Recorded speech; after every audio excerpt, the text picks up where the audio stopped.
नमस्कार, मैं हूं आपके साथ विशाल कालरा।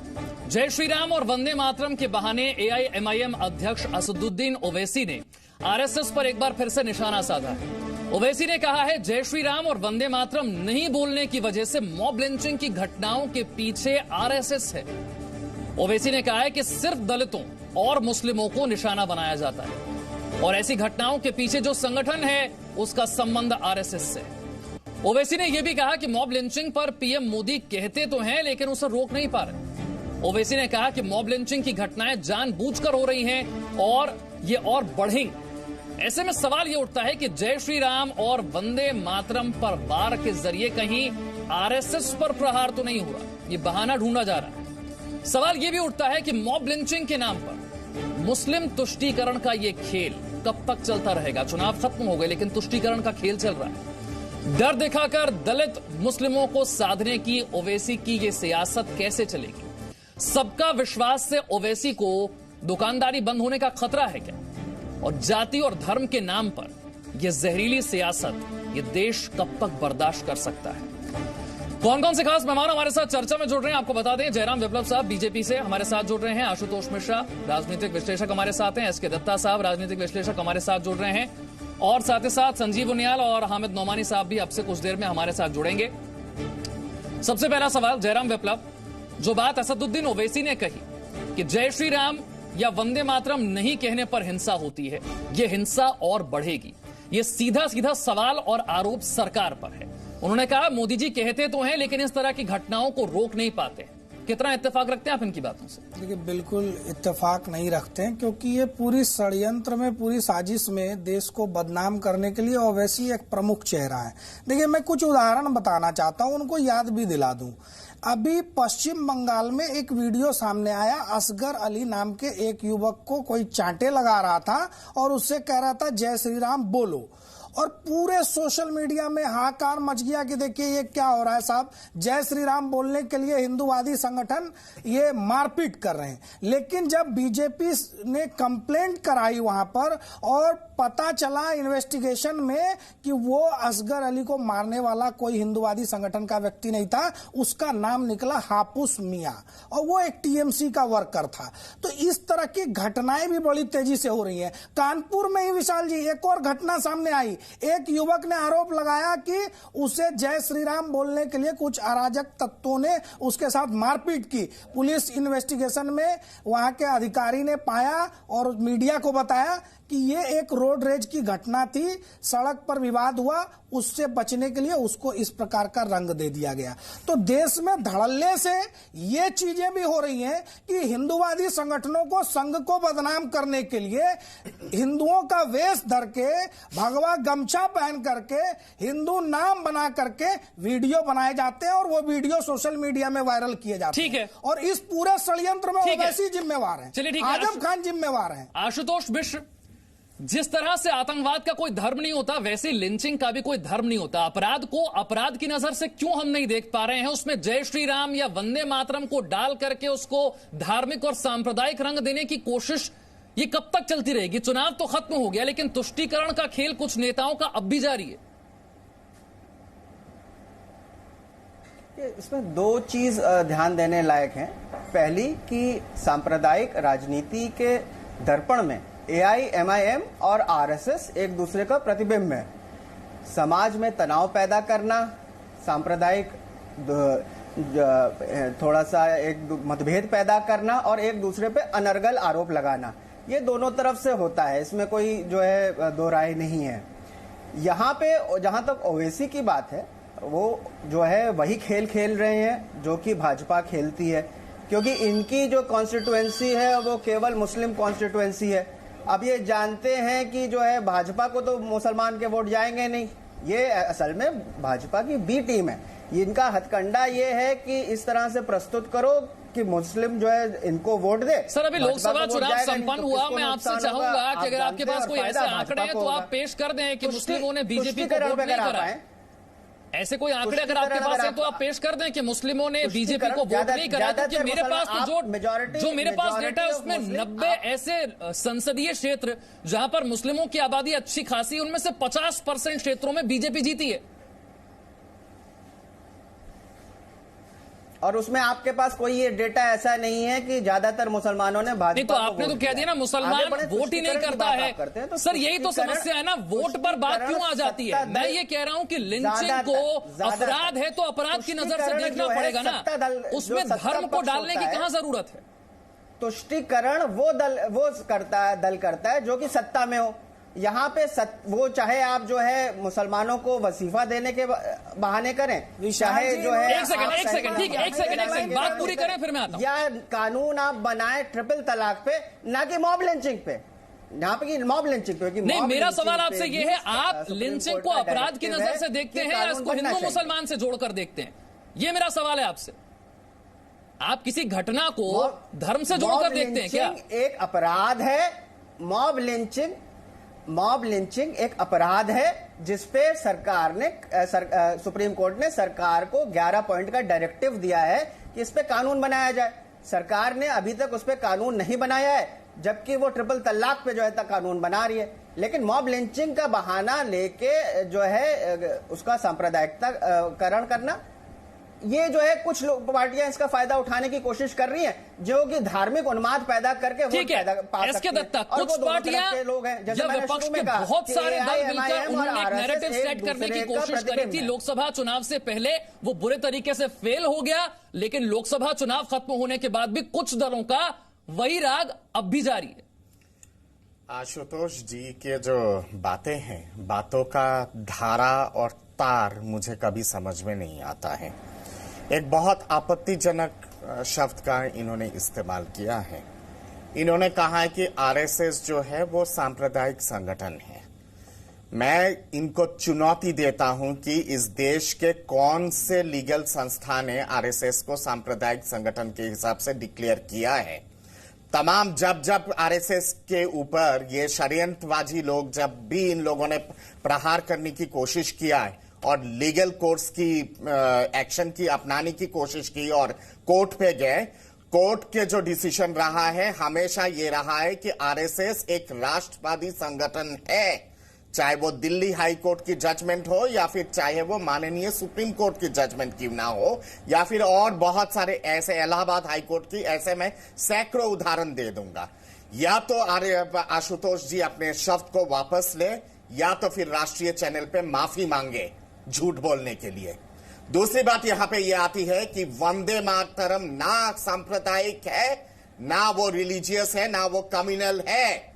वो कॉन्स्टिट्यूशन ने अधिकार दिया है राष्ट्रीय गान के हिसाब से, और जो भी नहीं गाता है इस राष्ट्रीय गान को, वो देश के विरोध काम करता है और देश के कानून के हिसाब से वो कटघरे में खड़ा हो सकता है। It is a treason against the state, और ट्रीजन अगेंस्ट द स्टेट का जो कानून है वो लागू होता है। तो इसलिए कृपया करके इस तरह के घिनौनी बातें को समर्थन मत दीजिएगा। ठीक है। तीसरी बात जवाब ले लेते उनका, फिर मैं आपके पास आता हूं। जवाब ले लेते हैं आपने। चलिए अपनी बात पूरी कीजिए।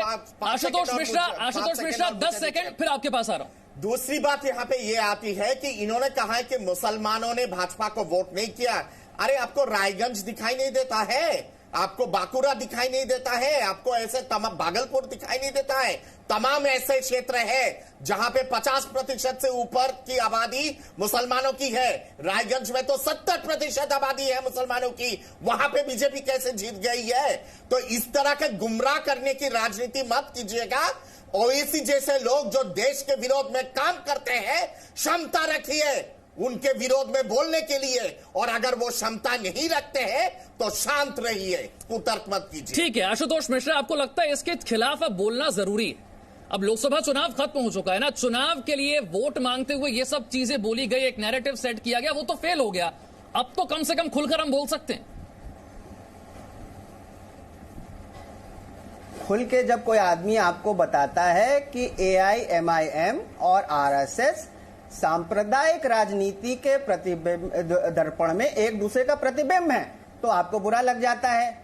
जहां तक बात है वंदे किसी मातरम कोर्ट ने कहा है आरएसएस कम्युनल है, कोई मुसलमान आज तक शपथ किसी ग्रहण कोर्ट ने करने कहा है संसद ये में बात? आता है, आप मुझे बताइए ना, वहाँ पे मैं तो सैकड़ों कोर्टों की जजमेंट का उदाहरण आपको दे दिया हूँ। कोशिश है कहाँ पे जब आप जो है बंगाल में है हनुमान चालीसा मुझे ये को मंदिर बताइए, से निकाल के कोर्ट सड़क के के तमाम स्तर पे जितने ले सारे आते हैं, जजमेंट है, तो ये प्रूव करता है कि हमेशा कोर्टों ने डिक्लेयर किया है धर्म का भी अपमान कर रहे हैं, श्री राम का भी अपमान कर रहे हैं, गरिमा गिरा रहे हैं। इस बात के लिए जहाँ तक ये बार बार चिल्ला रहे हैं इसका नाम, तो कोर्ट ने तो ओवैसी और एमआईएम को भी जो है अभी तक सांप्रदायिक नहीं घोषित किया है, वो कोर्ट के नाम सर पे मेरा चिल्ला सवाल रहे हैं। ठीक है, आशुतोष मिश्रा, आशुतोष मिश्रा, आप जो है जब हनुमान चालीसा मेरा सवाल आपसे ये है कि जब ओवैसी ये कहते हैं कि सिर्फ मुस्लिमों के खिलाफ इस तरह की लिंचिंग हो रही है, सिर्फ दलितों के खिलाफ इस तरह की लिंचिंग हो रही है, तो आपको लगता है इसके खिलाफ बोलना जरूरी है या आप उनके समर्थन में खड़े हो जाते हैं जाकर? श्री राम को एक धार्मिक मंत्र प्रभु श्री राम मर्यादा पुरुषोत्तम है, हमारे देश के आस्था है, हमारे देश के प्रतिबिंब है वो, गरिमा गिरा रहे हैं। और प्रभु श्री राम की इज्जत इस देश में नहीं होगी तो कहाँ होगी? ये जरा बता दीजिए आप मुझे। चलिए ठीक है, अहमद नौमानी साहब भी हमारे साथ जुड़ गए। अहमद नौमानी साहब, आपको लगता है कि राम के नाम पर हिंसा करने वाले ये राम भक्त नहीं हो सकते? ये जो वीडियोस हम देखते हैं जाहिर तौर पर ये असामाजिक तत्व हैं, और जब कोई लिंचिंग जैसी घटना होती है इसको अपराध की तरह देखना जरूरी है। इसको धर्म के साथ जोड़ना, इसको संप्रदाय के साथ जोड़ना बिल्कुल जायज नहीं है। जैसे आतंकवाद का धर्म नहीं होता वैसे लिंचिंग का भी धर्म नहीं होता है। ये बात हमारी समझ में नहीं आ रही क्या? देखिए, राम के नाम पे ये गलत हो रहा है। राम जो है वो मर्यादा पुरुषोत्तम है, और अपने यहाँ परंपरा में, इतिहास में बहुत से लोग जो है ऐतिहासिक नहीं मानते हैं, लेकिन ये है कि परंपरा में और जो है वो बिल्कुल आदर्श हैं, और उन्होंने कभी जो है इस तरह की जो है वो कामों का जो है वो समर्थन नहीं किया है, चाहे वो नारे तकबीर हो या जय श्री राम हो।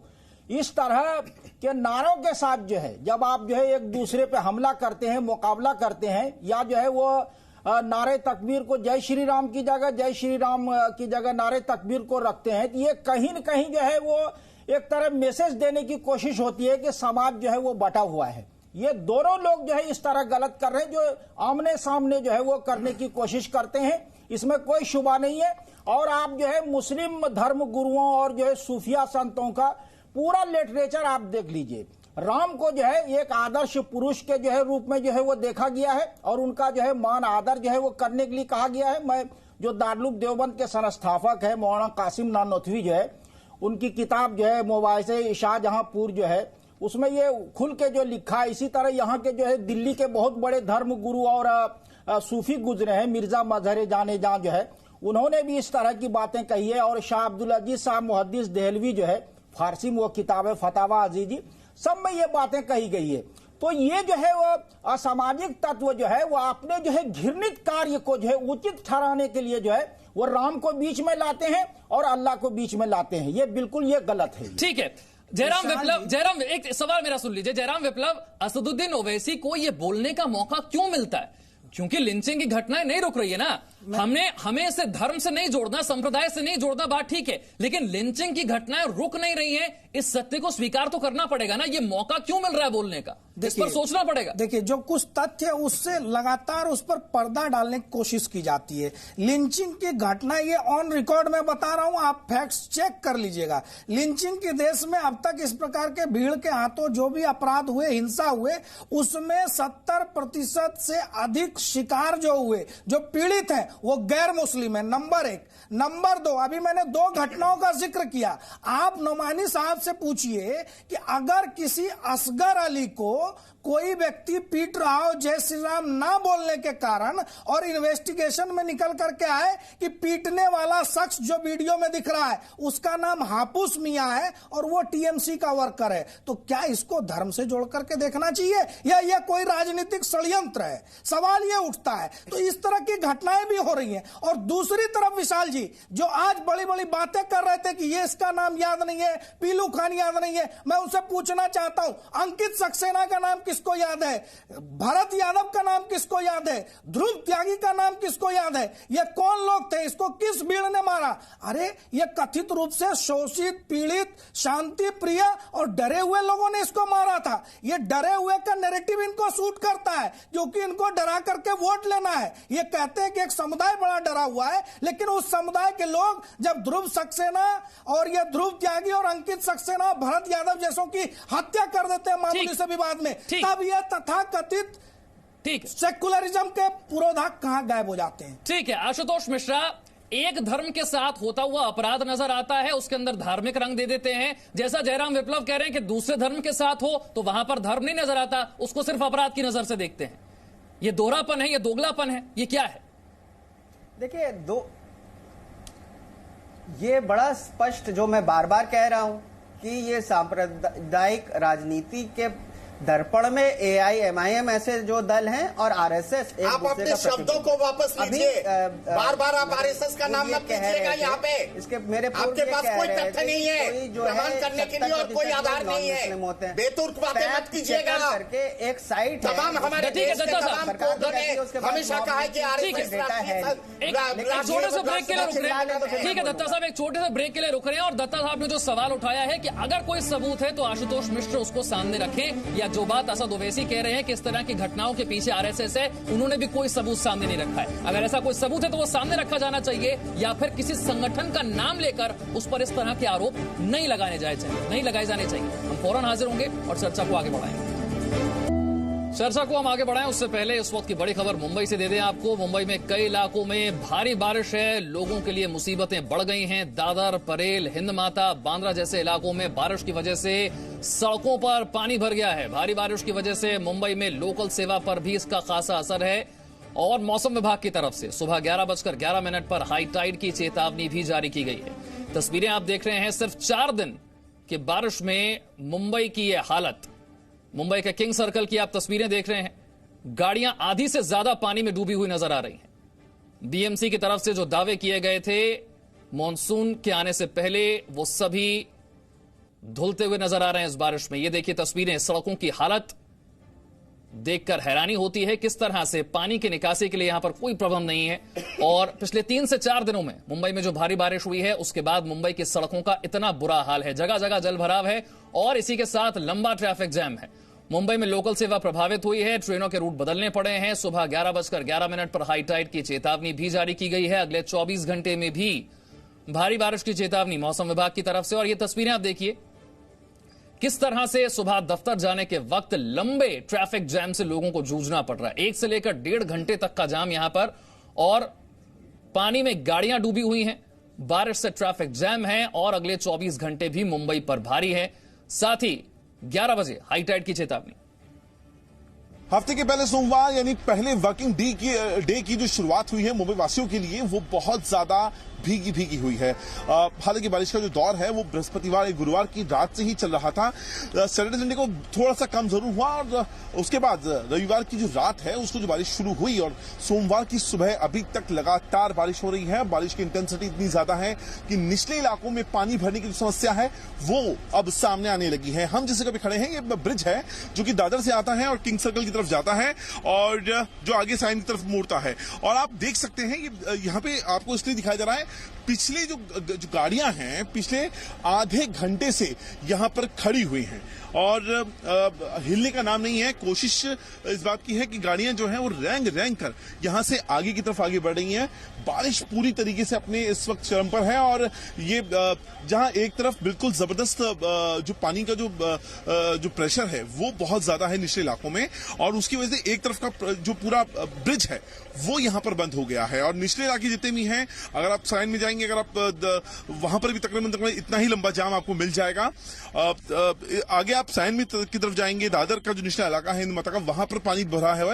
लेकिन जो किंग सर्कल का जो इलाका है वहां पर चूंकि बहुत ज्यादा जो डीप एक जगह है उसकी वजह से वहां पर जो पानी भरा, अब यहाँ पे गाड़ियों का जो जाम है। सर कितनी देर से खड़ी हुई है गाड़ियां यहाँ पे? 1 घंटा हो गया सर। 1 घंटा हो गया सर। बहुत तकलीफ है सर। पहली बरसात है सर, इसमें पता चलता है कि बीएमसी की पोल पता चलती है बीएमसी क्या तैयारी करती है हमारे लिए। जब पानी का जो भराव है वो इतना ज्यादा हो जिसकी वजह से कोई भी गाड़ी इस वक्त आगे की तरफ नहीं निकल पा रही है। और हालांकि मुंबई पुलिस के जो जवान हैं वो भी यहां पर आ गए हैं ताकि कोई भी एडवेंचर मूड में कोई गाड़ी वाला ना हो। सर कितनी देर से बंद है यहाँ पे पानी? पानी इधर से पूरा कितना देर से बंद है? एक आधा घंटा। एक घंटा? एक घंटे से मैं खड़ा हूँ। एक घंटे से आप खड़े हैं? एक घंटे से मैं खुद ही खड़ा हूँ इधर पे। और ये गाड़ी जो डूब गई है वो किसकी है? कोई है? पता नहीं किसकी है गाड़ी। ये देखिए, वो भी आधे एक घंटे से मैं तो वो भी खड़ा इधर ही। अच्छा अच्छा, ये देखिए एक गाड़ी जो है प्रॉप फ्लोड हो गया ना, पानी कम हो जाएगा तो गाड़ी निकल पाएगी। गाड़ी निकल, पानी नहीं जा रहा है। वो बीएमसी वाले देखे आई है अभी। हाँ, लेकिन वो कम करे तब ना पानी। गाड़ी सब रुक जा रही है, सीएनजी गाड़ी जा ही नहीं पा रही है। सीएनजी इतनी आधी आधी गाड़ी घुस गई है, कहाँ तक आप लोग? अभी गाड़ी नहीं जा रही है तो इतना, एक गाड़ी तो पूरी डूब गई थी, पूरी जो भी गई है ना स्कोडा, ये बंद पड़ गई अभी जाके आगे। यहीं से गई हो? हाँ, बंद पड़ गई, तुरंत ही बंद पड़ गई वो गाड़ी। देखिए लोग आपको बता रहे हैं, एक गाड़ी जो आप इस वक्त देख सकते हैं आधी इस वक्त डूब चुकी है। मैं आपको आगे यहाँ इस तरफ से लेके चलूंगा ताकि थोड़ा सेफ्टी से। ये जो गाड़ी है एक तरफ से, ये जो गाड़ी है आधी आप गाड़ी पूरी की पूरी डूब चुकी है। ये हालात हैं तो जाहिर तौर पे कोई भी दूसरी गाड़ी इतना बड़ा रिस्क लेने के मूड में नहीं होगी। जो आगे गाड़ियां गई हैं वो आगे जाकर बंद पड़ गई हैं। तो मुंबई की हालत आपने देखी, लेकिन जाति धर्म के नाम पर जहरीली सियासत कब तक जारी रहेगी, इसी पर चर्चा को आगे बढ़ाएंगे एक छोटे से ब्रेक के बाद। तो जाति धर्म के नाम पर यह जहरीली सियासत कब तक चलती रहेगी, यह सवाल हम इसलिए पूछ रहे हैं क्योंकि एमआईएम अध्यक्ष असदुद्दीन ओवैसी ने आरएसएस पर निशाना साधा है और कहा है कि जय श्री राम और वंदे मातरम नहीं कहने को लेकर जो हिंसा देश में हो रही है वो और बढ़ती रहेगी। और ये भी कहा कि ये सारे हिंसा के मामले मुस्लिमों और दलितों के खिलाफ हो रहे हैं, इनके पीछे जो भी संगठन हैं उनके लिंक, उनके तार कहीं ना कहीं आरएसएस से जुड़ते हैं। सीधा सीधा आरोप उन्होंने आरएसएस पर लगाया है। संजीव उनियाल साहब हमारे साथ जुड़ गए हैं चर्चा में, इसलिए सबसे पहले जवाब उन्हीं से लेते हैं। सीधा आरोप आरएसएस पर है और ये कहना कि ये हमले सिर्फ मुस्लिमों और दलितों के खिलाफ होते हैं, जो संगठन है सबके लिंक आरएसएस से जुड़ते हैं। मुझे नहीं पता कि एमआईएम के अध्यक्ष ने इन्वेस्टिगेशन कब की और उन्होंने कैसे ये बता दिया कि ये सारे हमले मुस्लिमों और दलितों के खिलाफ ही हो रहे हैं, और ये भी नहीं पता कि इन्वेस्टिगेशन कब हुई कि उन्होंने सारे लिंक आरएसएस से जोड़ दिए। आपकी प्रतिक्रिया? देखिए, सबसे आसान काम है, आप सबसे जो लगातार संगठित करके समाज को 94 वर्षों से चलने वाली संस्था राष्ट्रीय स्वयंसेवक संघ, उस पर कोई भी ब्लेम गेम डाल देना, क्योंकि उनको पता है कि आज ये पोजीशन हो चुकी है कि अगर मैं ऐसा नहीं बोलूंगा तो एक एक स्टेटमेंट ओवैसी की सिर्फ मुस्लिमों के वोट्स लेने के लिए रहती है। और एक नया उन्होंने अब शगुफा छोड़ा है कि साथ में अपने साथ उन्होंने जो है दलितों को भी ऐड कर लिया है। आपने देखा होगा संसद में जिस टाइम वो प्रतिज्ञा ले रहे थे उस टाइम भी उन्होंने साथ में ये बोला जय भीम। तो ये क्या दर्शाता है? और उसी के लिए एक आपने देखा कि आज क्या स्टेटमेंट दी। मैं आपसे सिर्फ ये पूछना चाहता हूं, उनसे ओवैसी से ये पूछना चाहता हूं कि आज तक इतने सारे मुस्लिम्स ने दलितों के अगेंस्ट जो कांड किए, क्या आप कभी बोले उसके लिए? आज आप मुस्लिम और दलितों को एक ही लगभग प्लेटफॉर्म पर ले रहे हैं। मैं आपको 2-3 एग्जांपल देता हूं छोटे छोटे।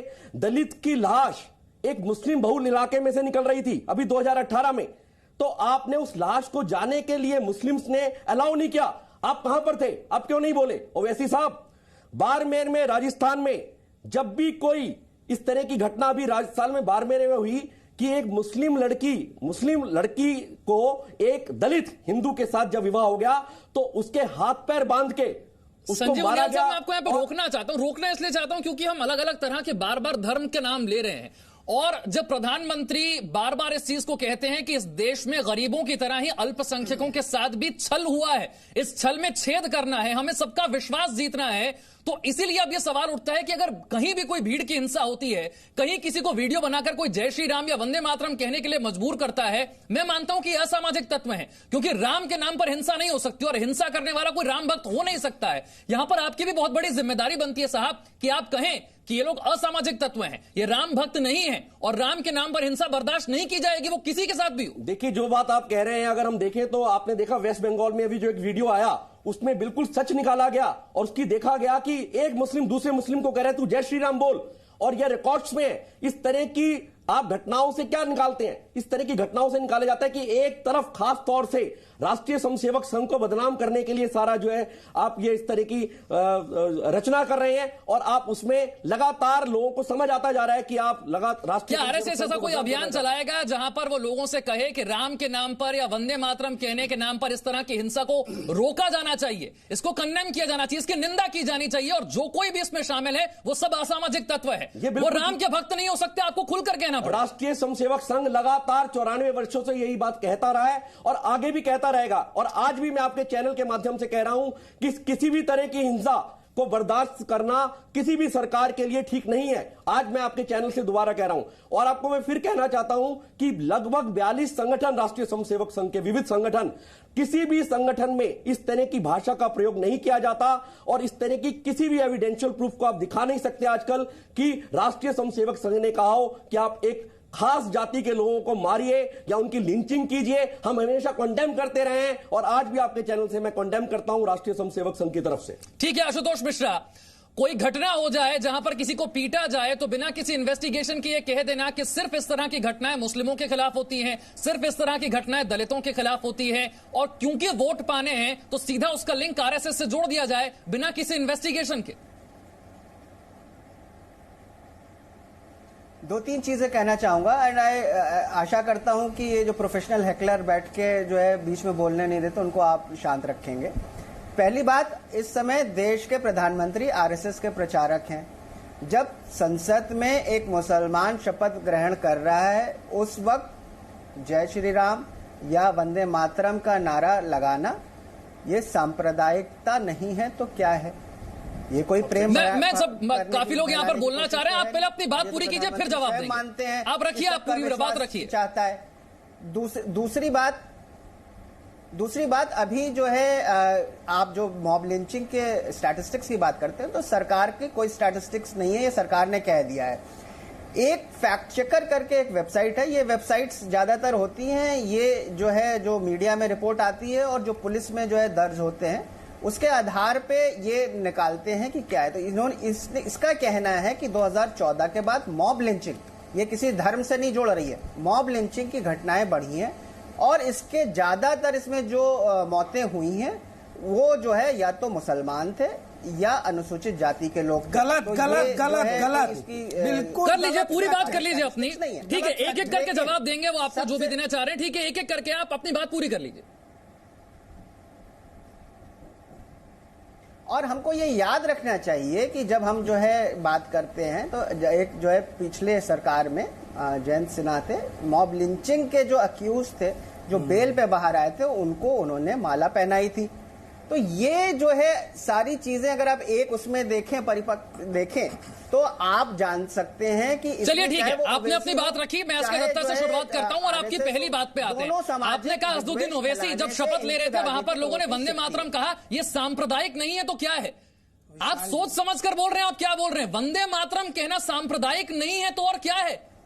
इसके दत्ता सांप्रदायिक विद्वेष फैलाना, सांप्रदायिक विद्वेष फैलाना, सुनने का क्षमता रखिए। यहाँ पे अगर आप लोगों को प्रोफेशनल हैकलर कह रहे हैं ना, आप एंटी नेशनल हैकलर हैं आप, क्योंकि आप एंटी नेशनल बातें करते हैं।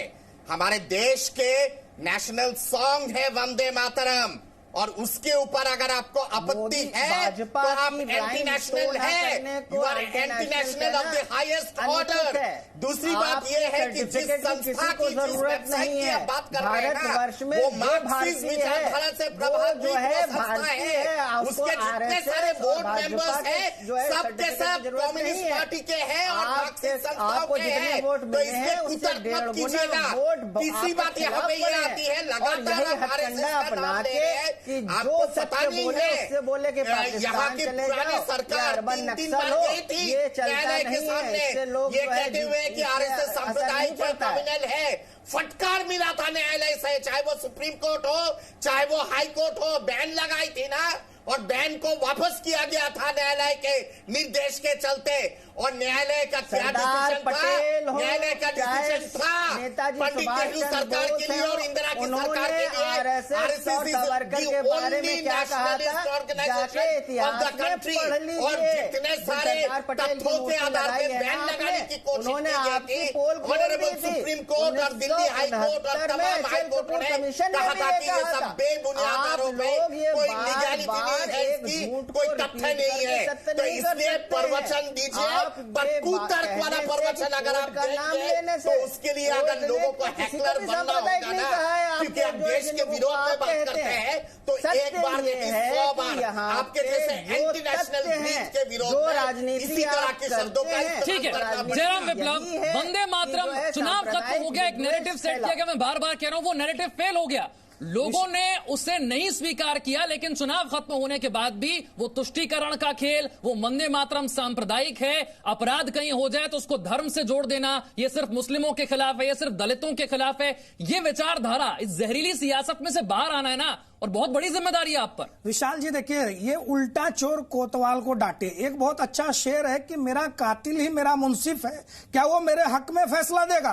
तो ये ओवैसी साहब जो मुंसिफ बने बैठे हैं, इनका अतीत क्या है देख लीजिए। इनके भाई कहते हैं 15 मिनट के लिए पुलिस हटा लो, पूरे हिंदुओं को बता देंगे। ये सवाल कौन उठा रहा है आज, और उनका इतिहास क्या है? दूसरी चीज इन्होंने कही कि वंदे मातरम का घोष करना संसद के अंदर वो सांप्रदायिक है, तो इनको बता दें कि इनको थोड़ी भी शर्म अगर बची हो ना, संसद के उसी दिन के शपथ ग्रहण समारोह की वीडियो देख लीजिए, जिसमें देश की एक बेटी जो हमारे पार्टी की नहीं है, नुसरत जहां ने वंदे मातरम का घोष किया और ओवैसी को माकूल उत्तर दे दिया कि वंदे मातरम का घोष करना गैर इस्लामिक नहीं है। दूसरी चीज, ओवैसी जिस तर्क के आधार पर वंदे मातरम को गैर इस्लामिक बताते हैं, वो बताएं कि जय भीम कहना फिर कौन से इस्लाम की रवायत को कबूल करना है। ये दोहरी चरित्र, दोहरी बातें, केवल अपनी राजनीति के लिए मजहब का इस्तेमाल करना है। देखिए, भारतीय जनता पार्टी ने,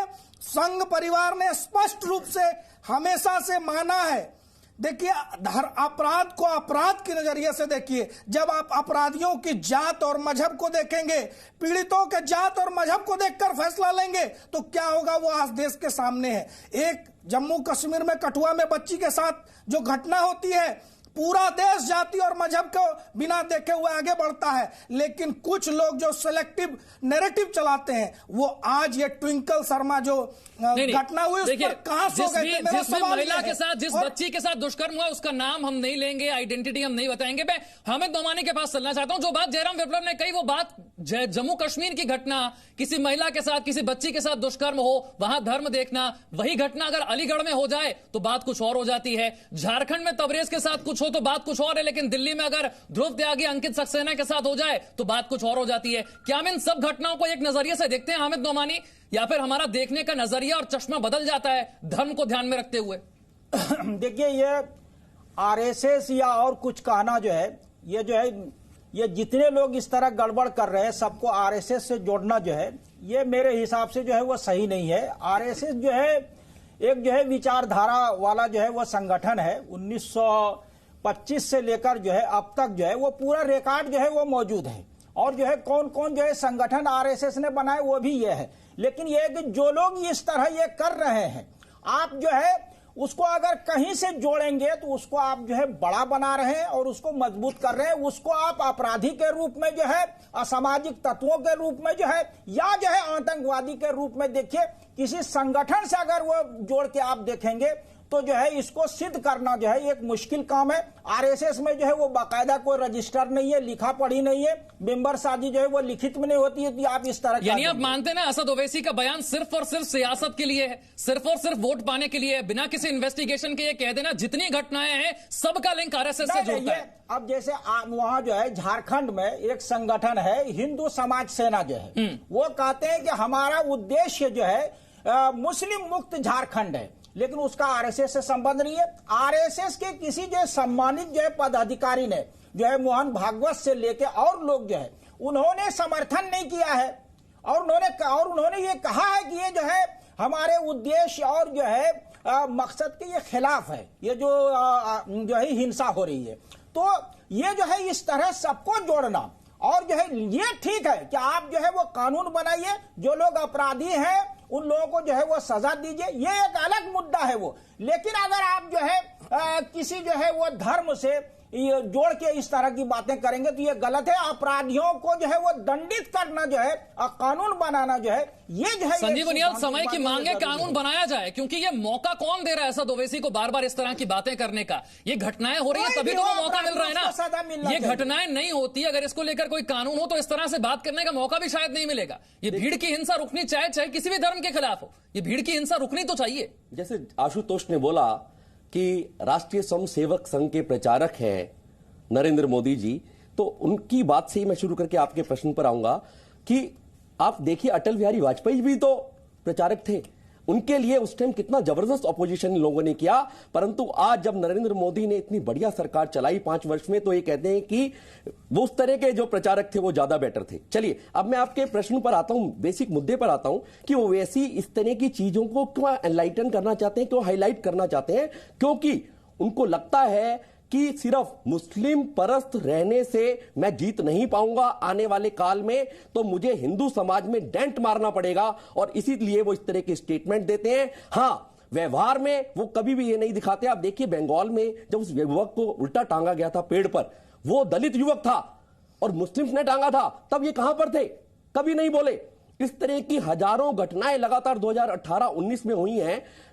आप लेके लिंचिंग हुई है तो उस लिंचिंग में हिंदू लोगों को ही मारा गया है, ध्रुव त्यागी, अंकित सक्सेना और कितने नाम। परंतु अगर मियां जी मेरे को, मैं आपके बीच में नहीं बोला, मुझे अगर ऐसा नहीं है, अगर ऐसा अच्छा है तो दोनों बातों को हमें उठाना चाहिए बराबर तौर से। यही तो सारी गड़बड़ हो रही है ना। ठीक है हामिद नोमानी साहब, कितने फीसदी मुसलमान हैं, कितने फीसदी हिंदू हैं जो भीड़ की हिंसा में मारे गए हैं, ये गिनने लग जाते हैं तभी तो गड़बड़ होने लग जाती है ना। तभी तो लोगों को सियासत करने का मौका मिल जाता है। वो अपराधी है, वो असामाजिक तत्व है, वो आतंकवादी है, सजा दीजिए आप, जो है चाहे मुसलमान हो, हिंदू हो या दलित हो, आदिवासी कोई भी। मैंने यही सवाल संजय उनियाल से पूछा कि जरूरत है कानून बनाने की ना, और राज्य की जिम्मेदारी उसे रोकना पड़ेगा। सजा तो हो रही है, सजा तो हो रही है ना, लिंचिंग पर तालिबानी कोर्ट तो है नहीं भारत में, कानून के तहत सजा होगी। आपने देखा हरियाणा के मामले में सजा हुई, आपने देखा अभी झारखंड में तुरंत उसको पकड़ा गया। संघ बिल्कुल कहता है, क्योंकि समाज के विभिन्न अंगों में कार्य करता है, कि हां इस पर एक सख्त कानून बिल्कुल रहना चाहिए। राष्ट्रीय स्वयंसेवक संघ हमेशा लिंचिंग के विरोध में है, किसी भी जात से हो, किसी भी धर्म से हो, हमें लिंचिंग के अगेंस्ट हमेशा खड़े। एसके दत्ता, विशाल जी, लिंचिंग कहीं पर भी हो, भारत के किसी भी प्रांत पे हो, और मॉब लिंचिंग जो है वो बहुत बहुत खतरनाक है और घातक है, और उसका जात धर्म देखने की आवश्यकता नहीं है एज ए क्रिमिनल के हिसाब से। नहीं दत्ता साहब, देखिए जात धर्म देखने की जरूरत नहीं है, लेकिन आपको ऐसा लगता है जब इस तरह के वीडियो सामने आते हैं जहां पर कोई पीटते हुए जय श्री राम या वंदे मातरम या जय हनुमान कहने को कहता है, ये बहुत खतरनाक ट्रेंड है, ये खतरनाक ट्रेंड रुकना चाहिए। किसी भी मॉब अगर इस तरह के बातें कहते हैं और कहीं ना कहीं पे एक तरह से पीड़ित करते हैं कि आप बोलो इस तरह के नारा, वो अपने आप में सही नहीं है।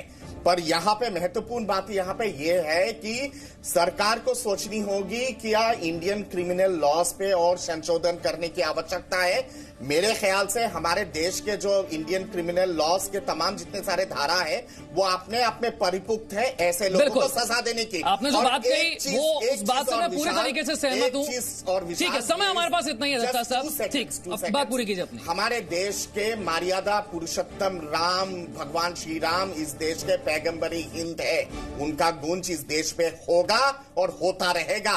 और दूसरी बात, ठीक है चलिए, समय हमारे पास इतना ही है। सभी मेहमानों को हमारे साथ जुड़ने के लिए बहुत बहुत शुक्रिया। बात वही है कि अपराध को अपराध की नजर से देखना होगा, और जो भी इसमें दोषी है उसे सजा मिलनी चाहिए, वो किसी भी धर्म के हो, किसी भी जाति के हो। जाति धर्म के नाम पर ये जहरीली सियासत रुकना बेहद जरूरी है। सभी खास मेहमानों का बहुत बहुत शुक्रिया।